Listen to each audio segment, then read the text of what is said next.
দেখছেন আপনাদের প্রিয় চ্যানেল রোজ বাংলা। প্রথমেই এক নজরে আজকের খবরের শিরোনামগুলি দেখে নিচ্ছি, তারপরে যাব বিস্তারিত খবরে। পথ কুকুরকে খুন করে গ্রেপ্তার হলেন যুবক। ফুড সাব ইন্সপেক্টর নিয়োগের পরীক্ষার তারিখ ঘোষণা।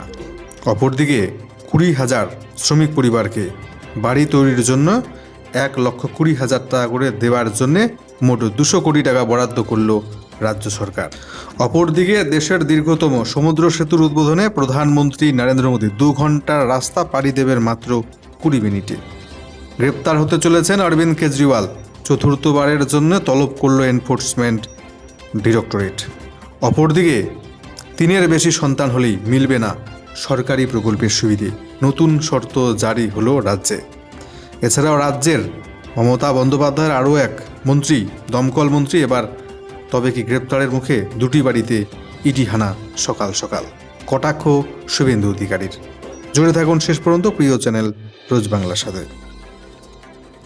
দেশের দীর্ঘতম সমুদ্র সেতুর উদ্বোধন করলেন দেশের প্রধানমন্ত্রী নরেন্দ্র মোদী। 2 ঘন্টার পথ মাত্র 20 মিনিটে দেওয়া যাবে পারি। 2 ঘন্টা দীর্ঘ পথ পার করা যাবে মাত্র 20 মিনিটে। দেশের দীর্ঘতম সমুদ্র সেতুর উদ্বোধন করলেন দেশের প্রধানমন্ত্রী। মুম্বইয়ের সঙ্গে নবী মুম্বইকে জুড়ে দিল এবার নতুন এই অটল সেতু। শুক্রবার এই সেতুর উদ্বোধনে উপস্থিত ছিলেন মহারাষ্ট্রের রাজ্যপাল এবং মুখ্যমন্ত্রী।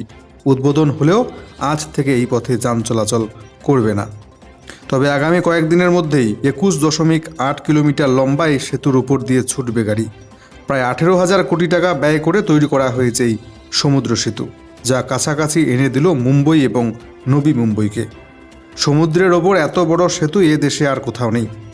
এই সেতুতে রয়েছে 6টি লেন। দীর্ঘতম সমুদ্র সেতুটি তৈরিতে খরচ হয়েছে 17,840 কোটি টাকা। 20,000 শ্রমিক পরিবারকে বাড়ি তৈরির জন্য 1,20,000 টাকা করে দেবে রাজ্য সরকার। বরাদ্দ 200 কোটি টাকা। চা শ্রমিকদের নিজেদের বাড়ি তৈরির জন্য টাকা বরাদ্দ করার সিদ্ধান্ত আগেই গৃহীত হয়েছিল। চলতি বছরে এই খাতে কত টাকা ব্যয় হবে তার জন্য তৈরি হলো বাজেট। চা সুন্দরী নামে এই প্রকল্পে 200 কোটি টাকা খরচ হবে। প্রায় 20,000 চা শ্রমিক এর ফলে উপকৃত হবেন। 1,20,000 টাকা করে পাবেন এই শ্রমিক পরিবাররা বাড়ি তৈরি করবার জন্যে। প্রথম ধাপে জলপাইগুড়ি এবং আলিপুরদুয়ারের 20,000 চা শ্রমিককে চা সুন্দরী প্রকল্পের আওতায় বাড়ি তৈরির জন্যেই 1,20,000 টাকা করে দেওয়া হচ্ছে। ভবিষ্যতে অন্যান্য জেলার উপভোক্তারাও এই প্রকল্পের আওতায় আসবেন বলে জানাচ্ছে আবাসন দপ্তর। এই প্রকল্প রূপায়ণের দায়িত্বে রয়েছে পঞ্চায়েত দপ্তর। উপভোক্তারা 3টি কিস্তিতে বাড়ি তৈরির এই টাকা পাবেন। এই 2 জেলায় চা শ্রমিকের সংখ্যা 2.5 লক্ষের মতো। যোগ্যরা ধাপে ধাপে বাড়ি তৈরির টাকা পাবেন। সরকারের লক্ষ্য চা বাগানের শ্রমিকদের সকলকে জমির পাট্টা প্রদান করা, তারপর তাদের বাড়ি তৈরি করবার জন্য এই টাকা প্রদান করাই লক্ষ্য সরকারের। লেগেছে রাজ্যের শাসক দলের গায়ে চোর তকমা। গরু চোর, বালি চোর, কয়লা চোর, চাকরি চোরের তকমা লেগেছিল আগেই। গ্রেপ্তার হয়েছে একে একে মুখ্যমন্ত্রীর হেভিওয়েট মন্ত্রী থেকে শুরু করে নেতা মন্ত্রীরা। জেলবন্দি রয়েছেন খোদ রাজ্যের শিক্ষামন্ত্রী, খাদ্যমন্ত্রী। এবার কি তবে পালা দমকল মন্ত্রীর? এবার 14 ঘন্টা ম্যারাথন তল্লাশি চালালো রাজ্যের দমকল মন্ত্রী সুজিত বসুর 2টি বাড়িতে এনফোর্সমেন্ট ডিরেক্টরেট। টানা 14 ঘন্টা ম্যারাথন তল্লাশির পর রাজ্যের দমকল মন্ত্রী সুজিত বসুর বাড়ি থেকে বের হলেন ইডি আধিকারিকরা। ইডি বেরিয়ে যাবার পর বাড়ি থেকে বেরিয়ে আসেন সুজিত বসু। চারদিকে সুজিত বসু জিন্দাবাদ স্লোগান তোলেন তৃণমূলের নেতাকর্মীরা। সাংবাদিকদের মুখোমুখি হয়ে দমকল মন্ত্রী এদিন বলেন, সকালে ছেলে ডেকে আমায় বলল ইডি এসেছে, আমি সম্পূর্ণ সহযোগিতা করেছি। জানা গেছে সুজিত বসুর বাড়ি থেকে তার মোবাইল এবং বহু নথি নিয়েছে কেন্দ্রীয় তদন্তকারী সংস্থা। 14 ঘন্টা জেরার পর এদিন সাংবাদিকদের মুখোমুখি হয়ে রাজ্যের দমকল মন্ত্রীকে খোঁচা দিয়ে শুভেন্দু অধিকারী আক্রমণ করেন। খোঁচা দিয়ে বলেন সব কিছু গুছিয়ে রাখুন, লেপ কম্বল শীতের পোশাকও অবশ্যই নেবেন। নিজের সার্ভিস রাইফেল নিজের মাথায় ঠেকিয়ে গুলি। কোচবিহারে বিএসএফ জওয়ানের মৃত্যুতে চাঞ্চল্য। নিজের সার্ভিস রাইফেল দিয়ে আত্মঘাতী হলেন এক বিএসএফ জওয়ান। শুক্রবার ঘটনাটি ঘটেছে কোচবিহারের দিনহাটা 2 নম্বর ব্লকের কলমাটি এলাকায়। বিএসএফ সূত্রে খবর, আত্মঘাতী জওয়ানের নাম সত্যবান সিং। 138 নম্বর ব্যাটালিয়নের ওই বিএসএফ জওয়ান দিনহাটা 2 নম্বর ব্লকের খাসপাড়া বিএসএফ ক্যাম্পে কর্মরত ছিলেন। শুক্রবার বিএসএফ ক্যাম্পে কর্তব্যরত অবস্থায় তার মৃত্যু হয়েছে।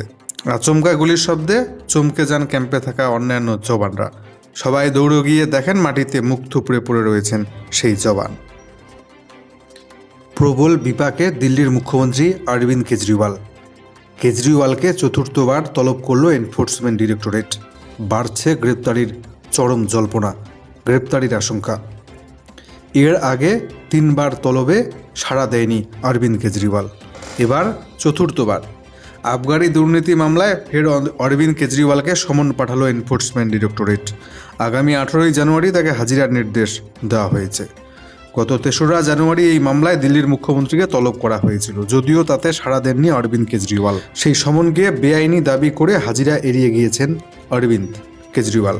আম আদমি পার্টির তরফে স্পষ্ট জানানো হয়েছিল শুধুমাত্র তাকে গ্রেপ্তার করার উদ্দেশ্যেই বারবার তলব করা হচ্ছে, আর সেই কারণেই তিনি হাজিরা দেননি। গ্রেপ্তারির আশঙ্কা আগেই প্রকাশ করেছিলেন আম আদমি পার্টির নেত্রী আতিশি মার্লেনা। আরেক আপ নেতা রাঘব চাট্টাও বলেছিলেন কেজরিওয়ালকে গ্রেপ্তারের ছক কষছে বিজেপি। সেই আবহে ফের শনিবার ইডির সমন গিয়ে পৌঁছল কেজরিওয়ালের কাছে। ফলে তাকে গ্রেপ্তার করা নিয়ে আম আদমি শিবিরে বাড়ছে জল্পনা। উল্লেখ্য, এর আগে গত 2রা নভেম্বর এবং 21 ডিসেম্বরও ইডির তলবে সাড়া দেননি অরবিন্দ কেজরিওয়াল। এরপর 22 ডিসেম্বর তাকে ফের নোটিশ পাঠানো হয়।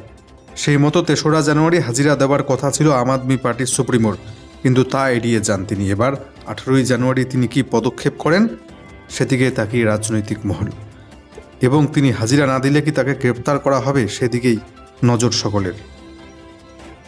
রাজ্য জুড়ে খাদ্য দপ্তরে ফুড সাব ইন্সপেক্টর নিয়োগের পরীক্ষার তারিখ ঘোষণা। পরীক্ষা চলবে 2 দিন।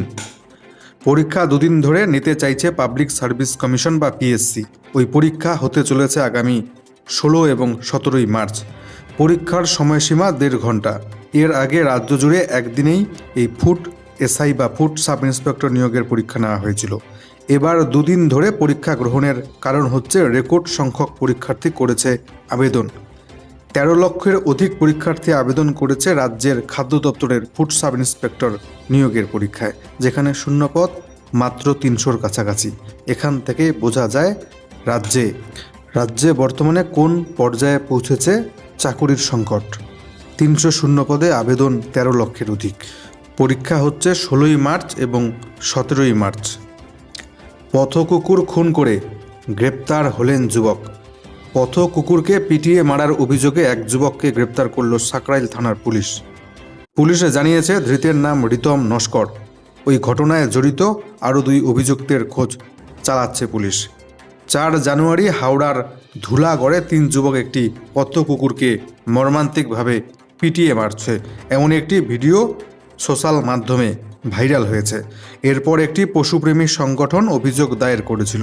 তারপরেই গ্রেপ্তার করা হলো এক অভিযুক্তকে। 3-এর বেশি সন্তান হলেই মিলবে না সরকারি প্রকল্পের কোনো সুযোগ সুবিধে। কঠোর নিয়ম জারি এই রাজ্যে। 2021 সাল থেকে জনসংখ্যা নিয়ন্ত্রণে কড়া নীতি নিয়েছে অসম সরকার। নিয়মে বলা হয়েছে 2-এর বেশি সন্তান থাকলে সরকারি চাকরি মিলবে না। এবার অসমের গ্রামাঞ্চলে মহিলাদের ক্ষমতায়নের জন্য যে নতুন প্রকল্প আনা হয়েছে তাতেও শর্ত বেঁধে দিলেন মুখ্যমন্ত্রী হেমন্ত বিশ্ব শর্মা। তাতে বলা হয়েছে 3-এর বেশি সন্তান থাকলে মুখ্যমন্ত্রী মহিলা উদ্যমিতা অভিযান প্রকল্পের সুবিধে আর পাবেন না ওই মহিলারা। আর আদিবাসী জনজাতি মহিলাদের যদি 4-এর বেশি সন্তান থাকে সেক্ষেত্রে তাদেরও ওই প্রকল্পের সুযোগ আর মিলবে না। বৃহস্পতিবার অসমের মুখ্যমন্ত্রী গ্রামীণ মহিলাদের জন্য নতুন প্রকল্পের ঘোষণা করেছেন। স্বনির্ভর গোষ্ঠীর মহিলারা গ্রামাঞ্চলে ছোট শিল্পপতি হতে পারেন। বছরে এক একজন যাতে অন্তত লক্ষ টাকা উপার্জন করতে পারেন সেটাই নতুন প্রকল্পের লক্ষ্য। এই জন্য বাজেটে ইতিমধ্যে 3,900 কোটি টাকা বরাদ্দ করেছে সেই রাজ্য সরকার। কিন্তু প্রকল্পের সুবিধে পেতে হলে রয়েছে শর্ত। হেমন্ত বিশ্ব শর্মার কথায় জনসংখ্যা নিয়ন্ত্রণ নীতি মেনে প্রকল্পের সুবিধে দেওয়া হবে। নতুন প্রকল্পের সুবিধে পেতে হলে অসমের গ্রামীণ মহিলাদের সরকার মোট একটি ব্যবসায়িক পরিকল্পনা সাহায্য দেবে। আবেদন গৃহীত হলে তারা প্রথম বছর পাবেন 10,000 টাকা, পরের বছর থেকে ব্যাংক এবং সরকার থেকে 12,500 টাকা করে মিলবে সাহায্য। এক একজন 3 বছর এই সুযোগ পাবেন। কিন্তু উপভোক্তাদের বাঁচতে গিয়ে ইতিমধ্যে 5 লক্ষ নাম কাটা যেতে পারে বলে জানিয়েছেন অসমের মুখ্যমন্ত্রী। তিনি জানান, যেহেতু ওই মহিলাদের 3-এর বেশি সন্তান, তাই তাদের প্রকল্পের বাইরে রাখা হচ্ছে।